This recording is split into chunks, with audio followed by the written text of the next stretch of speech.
ऊपर वाले की करनी पर भरोसा रखो। मोटिवेशनल भगवान की कहानी। हम सभी के मन में कभी कभी ना कभी ये बात तो आती ही है कि भगवान जो कुछ भी हमारे या दूसरे के साथ करता है वो हर बार सही नहीं होता। भगवान हर बार जो फैसला हमारी जिंदगी के लिए लेता है वो हमारी सोच के अनुसार सही नहीं होता। ऐसे में हम ये सोचते हैं कि अगर मैं भगवान होता या भगवान की जगह होता तो ऐसा नहीं होने देता, या फिर कुछ अलग करता, या सबकी जिंदगी में सिर्फ खुशियां और पैसा दे देता। इस दुनिया में अलग अलग धर्मों के लोग हैं और अपने धर्म के अनुसार हर किसी के अपने अपने भगवान और उनकी अपनी अपनी शक्तियां। हर धर्म के लोग एक ऐसी शक्ति पर विश्वास रखते हैं जिसके बारे में उन्हें लगता है कि वही उनकी जिंदगी को चलाता है और वही उनके सुख दुख का हिसाब भी रखता है। लेकिन जब हमारी जिंदगी में बहुत तकलीफें या मुसीबतें आती हैं तो हम उस ऊपर वाले की करनी पर शक करने लगते हैं और ये सोचते हैं कि अगर हम उसकी जगह होते तो सब कुछ ठीक कर देते, दुनिया में खुशियां ले आते, लोगों की जिंदगी बदल देते, या और कुछ। आज इस भगवान की मोटिवेशनल कहानी के जरिए आप ये सीखेंगे कि क्यों हमें ऊपर वाले की करनी पर शक नहीं करना चाहिए।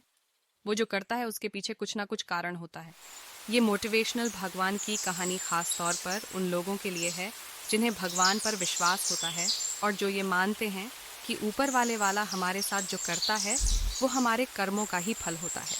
इस गॉड स्टोरी इन हिंदी को एक पॉजिटिव सोच के साथ पढ़ें। अगर नेगेटिव सोच के साथ आप इसे पढ़ेंगे तो आप इस स्टोरी से कुछ सीख नहीं पाएंगे। ऊपर वाले की करनी पर भरोसा रखो। मोटिवेशनल भगवान की कहानी। बहुत समय पहले की बात है। एक गांव में मनोहर नाम का एक व्यक्ति रहता था।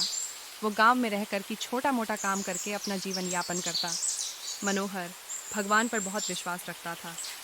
गांव में जब भी किसी के साथ कुछ अच्छा होता तो वो मंदिर जाकर भगवान से हमेशा उस चीज के लिए धन्यवाद बोलता। लेकिन गांव में जब कभी किसी के साथ कुछ बुरा होता तो वो भगवान के सामने जाकर उनसे सवाल करने लगता।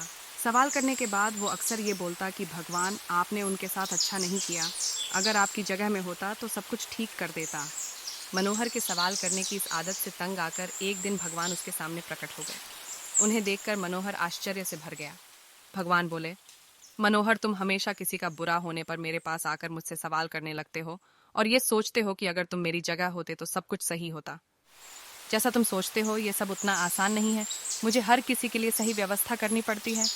एक जगह पर खड़े रहकर धैर्य से लोगों की प्रार्थनाएं, सुख दुख, गुस्सा ये सब सुनना और किसे क्या देना है या किसी से क्या लेना है ये सब तय करना आसान नहीं होता। मनोहर बोला, प्रभु आपका काम तो आसान ही है। आपकी तरह मैं भी दिन भर धैर्य के साथ एक जगह पर खड़े रहकर ये सब कर सकता हूँ। मनोहर की बात सुनकर भगवान बोले, ठीक है, अगर तुम्हें लगता है कि तुम ये सब कर पाओगे तो आज पूरे दिन मेरी जगह खड़े रहकर तुम मेरी जिंदगी जियो। लेकिन एक बात ध्यान रखना, मंदिर में हर कोई अपनी इच्छा के अनुसार कुछ ना कुछ मांगेगा। कुछ अच्छा बोलेंगे तो कुछ बुरा बोलेंगे। तुम्हें बस उनकी बातें सुननी है और धैर्य के साथ अपनी जगह में चुपचाप खड़े रहना है और अपनी तरफ से कुछ नहीं करना है। मनोहर मान गया और एक दिन के लिए वो भगवान की जगह पर खड़ा हो गया। थोड़ा देर बाद गांव का एक धनी व्यक्ति मंदिर में आया और भगवान से बोला, प्रभु मैं अपना कारोबार दूसरे गांव में भी करने जा रहा हूँ, आप मुझ पर अपना आशीर्वाद बनाए रखना।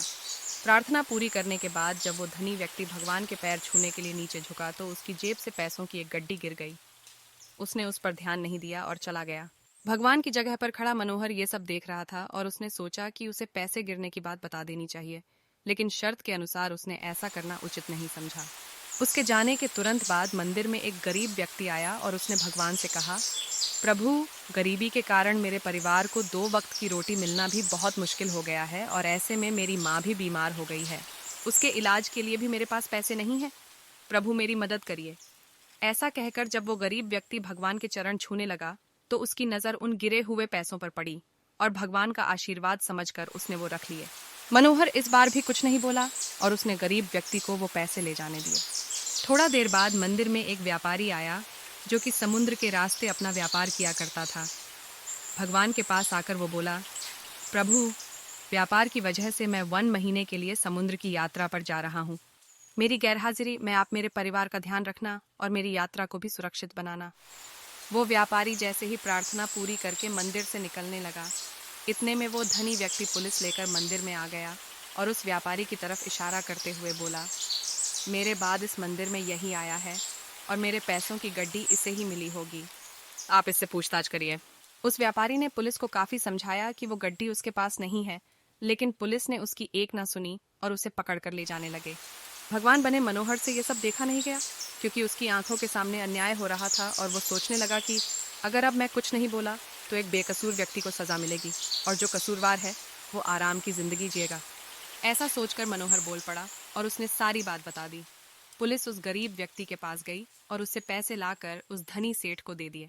व्यापारी को छोड़ दिया और वो समुद्र की यात्रा में निकल गया। मनोहर इस बात से बड़ा खुश हुआ कि उसने गलत होने से रोक लिया और जो सही था वही किया। लेकिन इस सब में उसने अपनी शर्त तोड़ दी और भगवान फिर से वहां आ गए। भगवान को सामने देख मनोहर ने गर्व के साथ उन्हें सब कुछ बताया। मनोहर की बात सुनकर भगवान बोले, आज तुमने अपनी चुप्पी तोड़कर मेरी सारी योजना को बर्बाद कर दिया। तुम्हें नहीं पता कि उस धनी व्यक्ति ने गलत कामों से बहुत धन कमाया है। यदि उसमें से थोड़ा धन उस गरीब की मदद में लग जाता तो उस धनी व्यक्ति के पाप कम होते। और वहीं तुमने उस व्यापारी को समुद्र की यात्रा पर भेज दिया, जबकि कल समुद्र में तूफान आने वाला है जिसमें उस व्यापारी का जहाज डूब जाएगा और वो जीवित नहीं लौट पाएगा। अगर पुलिस उसे ले जाती तो वो समुद्र यात्रा में नहीं जा पाता और उसकी जान बच जाती। वहीं दूसरी तरफ वो गरीब व्यक्ति उन पैसों से अपनी माँ का इलाज करा लेता, लेकिन अब वो जेल में बंद, जिसकी वजह से उसकी माँ का इलाज नहीं हो पाएगा और वो दुनिया से चल बसेगी। उसका परिवार अब और भी बदतर जिंदगी जीने पर मजबूर हो जाएगा। तुमने सब कुछ ठीक करने के चक्कर में सब कुछ बिगाड़ दिया। ये सब सुनकर मनोहर को एहसास हो गया कि जो भी ऊपर वाला करता है उसमें किसी न किसी का भला ही होता है और दूसरों के लिए एक सीख होती है। भगवान हर किसी के जीवन के बारे में सोचकर ही अपनी योजना बनाते हैं और उनके जीवन को चलाते हैं। भगवान की जगह लेना किसी इंसान के लिए आसान नहीं है। मनोहर मन ही मन बहुत दुखी हुआ और भगवान से माफी मांगकर वहां से चला गया। ये कहानी हमें सिखाती है कि हमें कभी ऊपर वाले के किए पर शक नहीं करना चाहिए। वो जो भी करता है उसके पीछे कुछ ना कुछ वजह होती है। जब भी हमारे संग कुछ बुरा होता है तो हम ऊपर वाले को शक की निगाहों से देखते हैं और सोचते हैं कि मेरे साथ ही गलत हो रहा है, लेकिन कई बार हमें भविष्य में उस चीज से फायदा भी हो जाता है।